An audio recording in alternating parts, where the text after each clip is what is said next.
अनमोल मोती कार्यक्रम में आपका स्वागत है। ओम शांति। कहावत चली आती है, जैसा देश वैसा वेश। ये कहावत अगर हम अपने जीवन में लाते हैं, धारण करते हैं, तो हमें बहुत लाभ हो सकता है। हम जितना सोचते हैं उससे भी ज़्यादा महत्व इस बात का है कि जैसा देश वैसा वेश। हम जानते हैं कि पिताश्री ब्रह्मा जब अव्यक्त हुए थे 18 जनवरी 1969 को, तो उन्होंने अंतिम महावाक्य उच्चारे थे और ये भी कहा था बाद में दूसरे तन में आकर कि ये इन महावाक्यों में सारे ज्ञान का, सारी धारणा का, सारे लक्ष्य की प्राप्ति का सार है। और वो यही 3 शब्द थे, अर्थात जैसा देश वैसा वेश के अनुसार परमात्मा ने हमें 3 लोकों का ज्ञान दिया है। तो 3 लोक हमारे 3 भिन्न भिन्न देश हो जाते हैं। एक है परम धाम, जहाँ आत्माएं रहती है। एक है सूक्ष्म लोक, जहाँ हम आकारी शरीरधारी अव्यक्त स्थिति में रहते हैं। और एक है ये साकार लोक, जहाँ हम शरीरधारी आत्माएं इस पृथ्वी पर रहती हैं। तो उसके बारे में ही बाबा ने जो अंतिम 3 शब्द हम सबको एक अंतिम शिक्षा के रूप में दिए थे, वो ये थे कि निराकारी स्वरूप में, परम धाम में हम आत्माएं निराकार रूप में रहती हैं। तो जब भी हमें अपने आप को अपने आत्मा स्वरूप में, हमें अनादि स्वरूप में याद करना हो, यानी परलोक में जिस स्थिति में हम रहती थी, तो हमें अपने आप को इस साकार तन को भूल करके अपने निराकारी स्वरूप में स्थित होना है। इसलिए पहला शब्द था निराकारी। और दूसरा अव्यक्त स्वरूप में, अशरीरी स्वरूप में, जिसमें के वास्तव में ब्रह्मा बाबा भी 18 जनवरी को अपने साकार शरीर को त्याग करके अव्यक्त बने थे। हम जानते हैं किस कारण से बने कि मैं अपने बच्चों का जो शरीरधारी है उनका अधिक से अधिक सहयोगी बन सकूं, अधिक से अधिक गति से सहयोगी बन सकूं। क्योंकि ब्रह्मा बाबा ने अनुभव किया था कि उनका जो शरीर है, शरीर के प्रति भी थोड़ा बहुत समय तो उनको इस साकार लोक में लगाना ही पड़ता था। यद्यपि वो तन मन धन से, तन से पूरी तरह से समर्पित थे, उनका तन शिव बाबा की सेवा में ही लगता था, फिर भी तन के लिए, शरीर के लिए कुछ आवश्यक चीज़ें तो होती हैं, जैसे उसको आराम देना, उसको स्नान कराना, उसको भोजन कराना। तो बाबा ने सोचा इसको भी मैं त्याग दूं, इसको भी मैं समर्पित कर दूं। तो बाबा अव्यक्त हुए थे। और शिव बाबा भी कहते हैं कि मैं निराकार लोक में तो कुछ भी कर नहीं सकता हूं। तो शिव बाबा भी निराकार से अव्यक्त लोक में और ब्रह्मा बाबा भी साकार से अव्यक्त लोक में। अब दोनों बाप और दादा कहें एक ही अव्यक्त लोक में वहाँ निवास करते हैं। तो हम बच्चों को जो दूसरा शब्द ब्रह्मा बाबा ने अंतिम उच्चारा था वो था निर्विकारी। अर्थात आत्मस्वरूप से हम निराकारी हैं और अव्यक्त स्वरूप से, यानी जब हम अपना सूक्ष्म फरिश्ता अशरीरी शरीर धारण कर लेते हैं, उसमें हम निर्विकारी रह सकते हैं। क्योंकि विकारों की उत्पत्ति शरीर के भान से ही होती है, ये हम सबको ज्ञान मिला हुआ है। जब शरीर ही नहीं होगा, हमारा फरिश्ता स्वरूप होगा, तो फरिश्ता स्वरूप तो बड़ा पावन स्वरूप गिना जाता है। वो तो एक प्रकार से उड़ता हुआ स्वरूप, आत्मा की उड़ती कला का गिना जाता है। फरिश्ते को एक अलंकारिक रूप से पंख भी दिखाए जाते हैं, तो उस स्वरूप में हम निर्विकारी रह सकते हैं। तो बाबा ने कहा कि जितना ज़्यादा से ज़्यादा हम फरिश्ता स्वरूप में रहेंगे, तो हम अव्यक्त स्थिति की अनुभूति भी कर सकेंगे और निर्विकारी भी हमको रहना है। तीसरे, क्योंकि जब तक हम फरिश्ता बने, जब तक हम कर्मातीत बने, जब तक हम अपनी अव्यक्त स्थिति को प्राप्त करें, तो हमको तो इस लोक में रहना ही है। अपने पिछले विकर्मों के हिसाब किताब को भस्म करने के लिए। इसलिए भगवान ने कहा, इस साकार लोक में रहते हुए जो सबसे बड़ी बाधा है या विघ्न है, जो सबसे बड़ी चीज़ जो आत्मा को उड़ने से रोकने वाली है, यूँ कहें कि पंछी का पिंजरा है, वो हमारा शरीर है। और शरीर का ही भान जो है, शरीर का ही अभिमान जो है, अहंकार जो है, वो सबसे पहले वो आता है। उसके बाद ही देह अहंकार के कारण से फिर अन्य विकार, काम, क्रोध, लोभ, मोह आते हैं। तो इसलिए बाबा ने कहा था, अगर हम शरीर में तो हैं, लेकिन ज्ञान के बल से और योग के बल से हम निरअहंकारीपना अपनाएंगे, जिसको लोग दुनिया में निर्माणता कहते हैं, ह्यूमिलिटी कहते हैं, नम्रता कहते हैं, लेकिन वास्तव में एक स्वाभाविक रूप से हम निरहंकारी बन जाएं।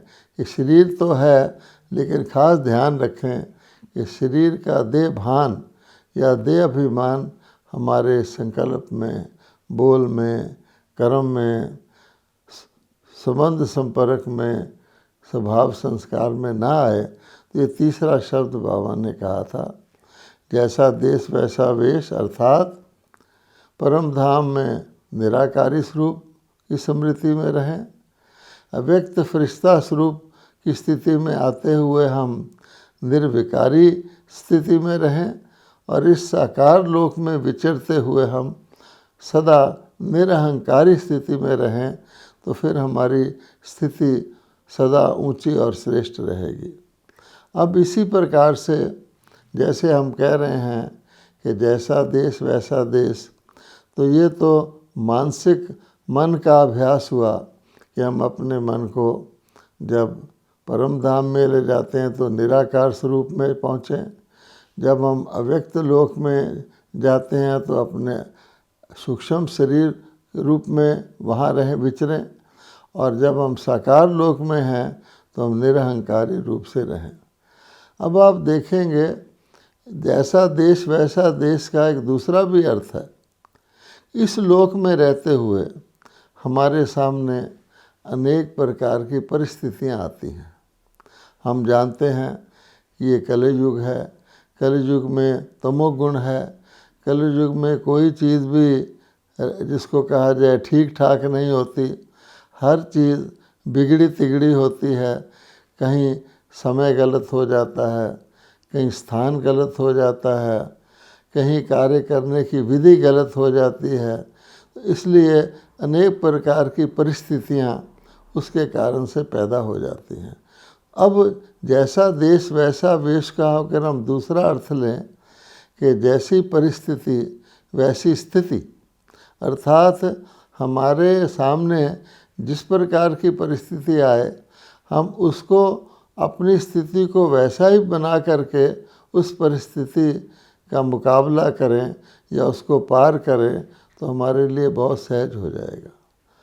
मोटे रूप से तो हम ये कहें कि अगर हम अपनी स्थिति को ऊंची रखते हैं तो परिस्थिति आप ही नीची हो जाती है। स्थिति को शक्तिशाली रखते हैं, स्थिति को कल्याणकारी रखते हैं, स्थिति को श्रेष्ठ रखते हैं, तो परिस्थिति उसके आगे आप ही छोटी हो जाती है। लेकिन नॉर्मल जब हम जीवन में जीते हैं तो हमारे आगे अनेक प्रकार की परिस्थितियाँ आती हैं। अब क्या होता है कि जब परिस्थिति आती है तो कई व्यक्ति कहते हैं मुझे बहुत सहन करना पड़ता है, पता नहीं मुझे ही क्यों सहन करना पड़ता है, इतना सहन करना पड़ता है कि मैं बयान नहीं कर सकता। अर्थात सहन करना उनको पड़ता है, ये शब्द यूज़ करते हैं। अब गौर से सोचें तो सहन करना पड़ने का क्या अर्थ है कि हम परिस्थिति का मुकाबला नहीं कर सकते या परिस्थिति को नीचा नहीं कर सकते, परिस्थिति को पार करने के लिए हम शक्ति नहीं रखते, इसलिए हमें सहन करना पड़ता है। तो वास्तव में सहन करना पड़ने का मतलब है कि हमें जैसी स्थिति वैसी परिस्थिति के अनुसार अपने आप को एडजस्ट करना नहीं आता। अब आप देखेंगे दुनिया में कोई भी कभी भी किसी की परिस्थिति बदलती है, अगर वो आसानी से एडजस्ट कर लेता है या उसको अडेप्ट कर लेता है तो फिर वो परिस्थिति उसके लिए समस्या रूप नहीं रहती। इसके लिए हम जानते हैं वैसे तो एडजस्ट करना, अडेप्ट करना या सहन करना कोई ऊंची अवस्था नहीं है, कोई हमें कुछ ना कुछ उसके लिए अब कुछ ना कुछ करना पड़ रहा है। मान लीजिए आप अचानक ऐसी जगह चले जाते हैं जहाँ बहुत भीड़ भाड़ है और उसमें आपको कुछ घंटे रहना पड़ता है, तो आप मानसिक तौर पे अपने आप को एडजस्ट कर लेते हैं। कुछ समय के बाद उस स्थिति के अंदर अडेप्ट हो जाते हैं, तो आपको सहन कम करना पड़ेगा, क्योंकि अपने आप को अपने उस स्थिति के साथ कॉम्प्रोमाइज़ कर लिया है, उसके साथ अपने आप को ढाल लिया है। अगर हम ढाल लेते हैं तो सहन शक्ति तो यूज़ नहीं करनी पड़ती। इसके लिए अगर हम मोटे रूप से एग्ज़ाम्पल लें तो जैसे पानी होता है, तो पानी की क्या खूबी बताई जाती है कि पानी को जिस बर्तन में डालो वो वैसा ही रूप धारण कर लेता है। पानी आसानी से जो जिस जगह रखा जाए उसी शेप में चले जाता है। ऐसे हवा के लिए भी कह देते हैं कि हवा जो है, हवा को कोई किसी प्रकार की रुकावट नहीं आती, हवा कहीं भी जहाँ भी वैक्यूम होगा वहाँ चली जाती है, वैसे रूप धारण कर लेती है। तो जैसे हम कहते हैं पृथ्वी, जल, अग्नि, वायु और आकाश, तो हम देखते हैं कि जल और वायु ये दोनों बहुत आसानी से अडेप्ट कर लेते हैं, मोल्ड हो जाते हैं। अगर आप पानी को गिलास में डालेंगे तो गिलास का स्वरूप ले लेगा, किसी बाल्टी में डालेंगे तो बाल्टी का स्वरूप ले लेगा। हवा तो इससे भी ज़्यादा सूक्ष्म होती है, वो तो कई छोटे मोटे होल में भी पहुंच जाती है। इसी प्रकार से इसको हम यूँ कहेंगे मोल्डिंग पावर। जैसे किसी चीज़ को, जैसे कुम्हार होता है, वो उसका कोई बर्तन बनाता है या कोई दीपक बनाता है, तो उसको वो मोल्ड करके वो शेप दे देता है आसानी से, क्योंकि उसकी मिट्टी नरम होती है। इसी प्रकार से अगर आत्मा मोल्ड होने की शक्ति रखती है, अर्थात उसके अंदर ऐसी कोई रुकावट नहीं है कि वो मोल्ड ना हो सके, तो आसानी से हम दुनिया के अंदर ना हमें सहन करना पड़ेगा, ना हमें एडजस्ट और अडेप्ट करना पड़ेगा। नेचुरली ही हम, स्वाभाविक तौर पे हम प्रकृति के अनुसार अपने आप को मोल्ड कर लेंगे। कहा जाता है कि जो गोल्ड होता है अपनी ओरिजिनल फॉर्म में, प्योर फॉर्म में बहुत ही नरम होता है और गोल्ड को किसी भी शेप में मोल्ड किया जा सकता है। ऐसे कहा जाता है कि आत्मा अगर अपनी गोल्डन अवस्था में है, स्वर्णिम अवस्था में है, सतोगुनी अवस्था में है, सात्विक अवस्था में है, तो आसानी से आत्मा को किसी प्रकार की कठिनाई ना कुछ सहन करना पड़ेगा, ना कहीं एडजस्ट करना पड़ेगा, ना अडॉप्ट करना पड़ेगा, क्योंकि वो आसानी से मोल्ड हो सकती है। इसलिए जो आत्मा ऐसी सतोगुनी हो जाती है उसको गोल्डन एज अर्थात स्वर्णिम युग अर्थात सतयुग में देव पद की प्राप्ति होती है। अब आप देखेंगे कि गोल्ड नरम होता है, लेकिन गोल्ड से कोई शेप देनी हो तो उसमें थोड़ा सा मिलावट किया जाता है। सबसे श्रेष्ठ मिलावट चांदी का कहा जाता है।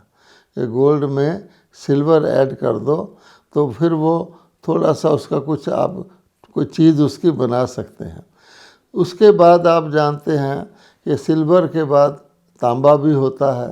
फिर तांबा उससे घटिया श्रेणी की धातु है, वो भी उसके अंदर ऐड की जा सकती है। बाद में तो आप जानते हैं उससे भी घटिया श्रेणी की धातुएं हैं, स्टील वगैरह है, वो डाल देते हैं। वास्तव में आत्मिक आध्यात्मिक सेंस में भाव से इसका मतलब ये होता है कि आत्मा इस शरीर के अंदर इसलिए है कि ये इसके देह का भान इसके अंदर है। देह के साथ ये जैसे देह का अलॉय इसमें मिल गया है, देह भान की वृत्ति इसमें आ गई है, जो फिर देह अभिमान का रूप ले लेती है। इसलिए फिर वो आत्मा जो है मोल्डिंग पावर नहीं रहती नेचुरल, इसलिए उसको कहीं एडजस्ट करना पड़ता है, कहीं अडेप्ट करना पड़ता है, कहीं सहन करना पड़ता है। उसी अनुसार उसकी मनोवृत्ति बदलती है, उसके चेहरे का रंग रूप बदल जाता है, उसका सारा भाव बदल जाता है। अन्य के प्रति उसकी जिसको कहते हैं भावना, भाव चेंज हो जाता है। किसी के लिए आत्मा जो है, जो समझती है कि ये मेरे साथ स्नेही है, उसकी गलती भी आत्मा माफ़ कर देती है। और जिसको वो समझती है ये पराया या दूसरा है, या ये मेरा इससे रोष है, तो उसकी अच्छी बात भी आत्मा को ऐसे लगता है उसमें कोई ना कोई कमी निकालने की कोशिश करती है। अब सार में हम ये कहेंगे कि देह भान का अलॉय या जो मिक्सचर है वो आत्मा को उसकी ओरिजिनल शेप में नहीं रहने देता, जिसके कारण से उसको किसी प्रकार की कोई एडजस्टमेंट की या कहीं सहन करने की या कहीं अंदर दुखी या बाहर सुखी दिखाने की उसको कोई ज़रूरत पड़े। अब जैसे आप देखेंगे आजकल के ज़माने में व्यक्तियों को दो रूप रखने पड़ते हैं। घर में कोई मेहमान आ जाता है, अब मेहमान के आने पर एक नकली मुस्कुराहट लेकर व्यक्ति यही कहता है, आइए आइए, आपका स्वागत है, आइए पधारिए। और मन के अंदर क्या चल रहा होता है, क्योंकि आजकल तो मनुष्यों का खर्चा भी मुश्किल से चलता है। ये आए तो हैं, अब पता नहीं कितने दिन रहेंगे, कि इनके लिए क्या कुछ हमें करना पड़ेगा, है ना। तो फिर बड़े युक्ति से पूछते हैं, आप अगले हफ्ते तक तो रहेंगे ना। भाव ये होता है, उससे जानने की कोशिश करते हैं कि मेहमान कितने दिन टिकने वाला है। तो अंदर उनके एक प्रकार की एडजस्ट करने की, सहन करने की चिंता जैसी चीज़ चल रही है। हमें इनकी अब देखभाल करनी है, इनका अवभगत करना है, उस पर कुछ खर्चा भी आएगा। तो इसका भाव ये हुआ कि हम मेहनत करके, यत्न करके एडजस्ट करने की कोशिश कर रहे हैं। लेकिन अगर ऐसी दुनिया हो जिसको हम सतयुग या स्वर्ग कहते हैं, जहाँ हर चीज़ बेअंत हो, भरपूर हो, वहाँ व्यक्ति इस प्रकार का सोच नहीं करता। तो ये जो देह भान है, जिसके अंदर व्यक्ति आकर के सोचने पर मजबूर हो जाता है, अच्छा या बुरा, लंबा या चौड़ा, सुखी या दुखी, वो जो बुद्धि जिसको चलानी पड़ती है उसका ही दूसरा नाम चिंता है। अच्छा, इसलिए भगवान कहते हैं कि हमारे अंदर ये जो बिल्कुल बेशुमार, बेहद, भरपूर की स्थिति से हम नीचे आते हैं, उसका कारण यही होता है कि जब से अगर बाबा ने हमको जो ज्ञान दिया है कि मैंने तो नई दुनिया, मैंने तो सतयुग, मैंने तो देवलोक रचा था, जब हम अपनी देवलोक की, देवता स्वरूप की प्रारब्ध भोग कर पूरी कर लेते हैं, उस समय जब हम अपने को मानकर शरीर के द्वारा कार्य कराया करते थे। जब वो प्रारब्ध पूरी हो जाती है द्वापर युग में, उस समय फिर अपने को शरीर मानकर कार्य करते हैं।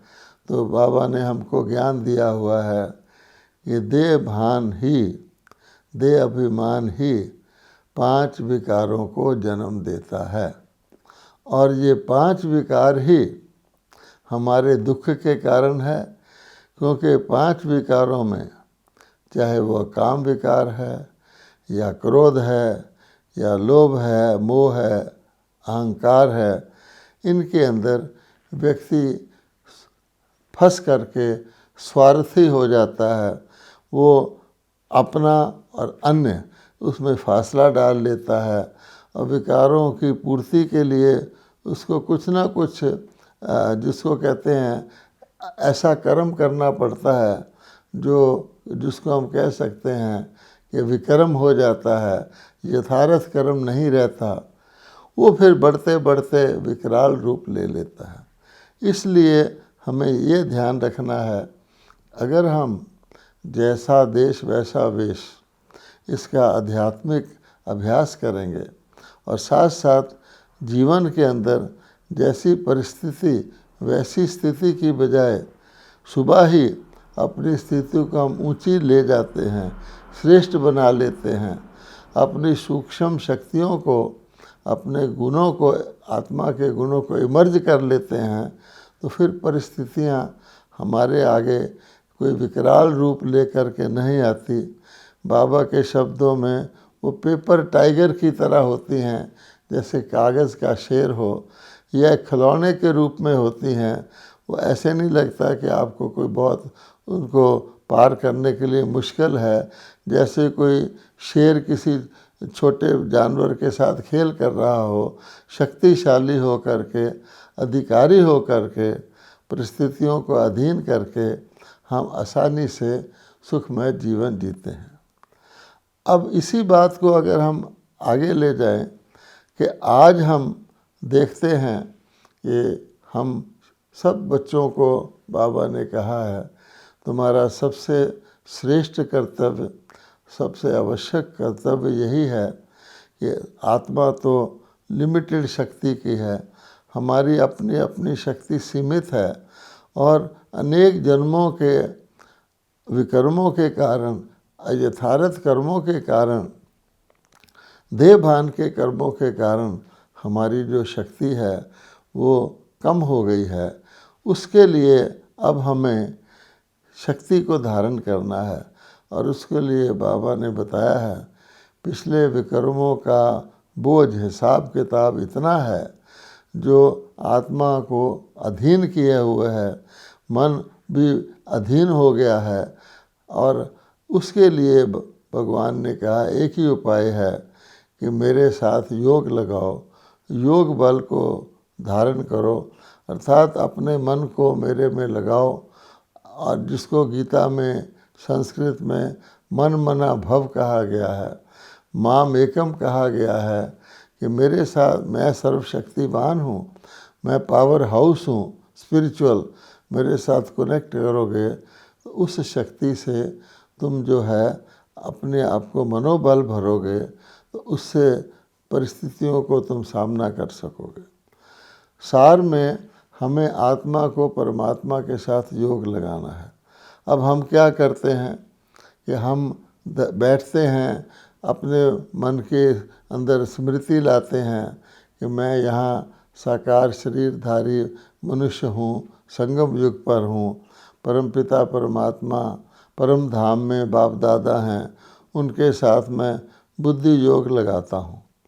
अब आप देखेंगे सबका यही अनुभव है कि योग जैसे स्वाभाविक होना चाहिए, निरंतर लगा ही रहना चाहिए।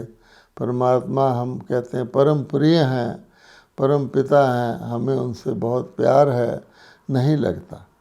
उसमें भी मैं समझता हूँ अगर हम जैसा देश वैसा वेश, इस बात को याद रखेंगे तो फिर क्या होगा कि हम फिर समझ जाएंगे कि शिव बाबा भी पहले तो साकार रूप में आए, अवतरित हुए, लेकिन जब शिव बाबा का रथ अव्यक्त बन गया, ब्रह्मा बाबा अव्यक्त हो गए और शिव बाबा ने दूसरा रथ जो लिया वो भी अव्यक्त हो गया। अब शिव बाबा अव्यक्त रूप में, ब्रह्मा बाबा भी अव्यक्त रूप में हैं, अर्थात अब हमें परमात्मा से योग लगाना है, बाप दादा से कनेक्ट होना है, तो अव्यक्त रूप में वो हैं। तो उसके लिए अगर हम अपने आप को साकार रूप में बैठे मान करके बुद्धि लगाएंगे तो उस प्रकार का मिलन होने में मेहनत लगेगी, कभी कनेक्शन लगेगा, कभी नहीं लगेगा। इसलिए उसी जैसा देश वैसा वेश कि अगर हम स्थिति को धारण करें तो हम ये समझ जाएंगे कि उस मिलन के लिए, सदा के पूरे टाइम के मिलन के लिए हमें सूक्ष्म रूप में अपने आप को अव्यक्त रूप में रखना है। तो जब हम अव्यक्त रूप में होंगे, बाप दादा भी अव्यक्त रूप में होंगे, तब हमारा वो योग सहज स्वाभाविक लगेगा और हमें ईश्वरीय शक्ति की, स्नेह की अनुभूति होगी। इसके लिए फिर बाबा ने हमें बताया है कि अपने आप को व्यक्त स्थिति में रखने के लिए जो चीज़ें हमें अव्यक्त बनने से रोकती हैं उनका हमें विशेष अटेंशन रखना है। बनना तो हमें अव्यक्त है। अब अव्यक्त फरिश्ता के लिए बाबा ने कहा है निर्विकारी है। तो अगर हम अव्यक्त आत्मा अव्यक्त बनना चाहती है, लेकिन किसी के साथ आत्मा ने द्वेष रखा हुआ है, किसी के साथ ईर्ष्या पाली हुई है, किसी के साथ वैर भाव रखा हुआ है, या हम दूसरों के अवगुण ही देखते रहते हैं, तो फिर हम अव्यक्त स्थिति में रह ही नहीं सकते। और जब अव्यक्त स्थिति में नहीं रह सकते तो अव्यक्त स्थिति में ना रहने के कारण अव्यक्त बाप दादा के साथ हमारा कनेक्शन कैसे जुड़ सकता है। इसलिए बाबा कहते हैं कि जो चीज़ हमें अव्यक्त होने से रोकती है, विघ्न है, उसको हम निकाल देंगे अपने जीवन से, तब हम आसानी से जो हम चाहते हैं कि जितना योग हमारा लगना चाहिए उतना नहीं लगता और लगना चाहिए, ये जो गैप है, ये जो अंतर है, ये समाप्त हो जाएगा। ओम शांति।